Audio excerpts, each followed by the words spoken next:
दोस्तों, झगड़ा करने से कभी भी किसी समस्या का हल नहीं निकलता है। उससे हमेशा नुकसान ही होता है। ये कहानी मूर्ख भैंसें भी उसी के बारे में है। दो भैंसें रहा करती थी।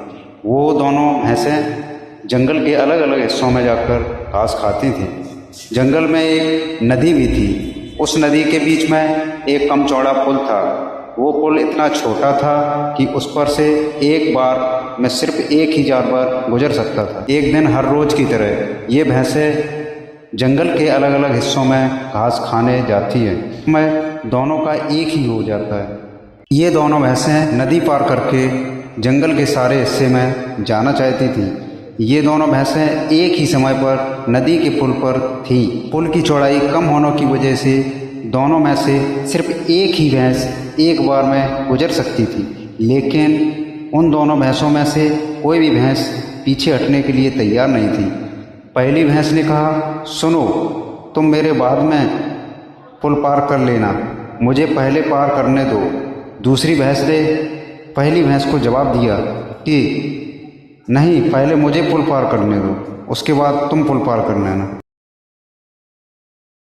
इतना बोलते बोलते दोनों भैंसें पुल के बीच में जा पहुंचती हैं।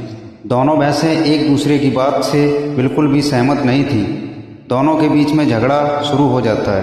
पहली भैंस कहती है कि पुल पर पहले मैं आई थी, इसलिए पुल को पहले तो मैं ही पार करूंगी। तभी दूसरी भैंस बोलती है कि नहीं, तुमसे पहले मैं आई थी, इसलिए पहले मैं पुल को पार करूंगी। झगड़ते झगड़ते ये दोनों भैंसें ये भूल जाती हैं कि वो दोनों कितने कम चौड़े पुल पर खड़ी हैं। दोनों भैंसें झगड़ते झगड़ते ये अचानक से नदी में गिर जाती हैं। नदी काफ़ी गहरी थी और उसका बहाव भी तेज था, इसलिए वो दोनों भैंसें उस नदी में बहकर मर जाती हैं। दोस्तों, इसलिए झगड़ा करने से कभी भी किसी समस्या का हल नहीं निकलता है। उससे हमेशा नुकसान ही होता है। हमें ऐसी परिस्थिति में झगड़ा ना करके शांत दिमाग से ही काम कर लेना चाहिए। दोस्तों, अगर हमारी आपको यह कहानी मूर्ख भैंसें अच्छी लगी हो तो अपने दोस्तों के साथ शेयर कीजिए और कमेंट में ज़रूर बताइए कि कैसी लगी हमारी ये कहानी। और दोस्तों, हमारे चैनल को सब्सक्राइब करना ना भूलें।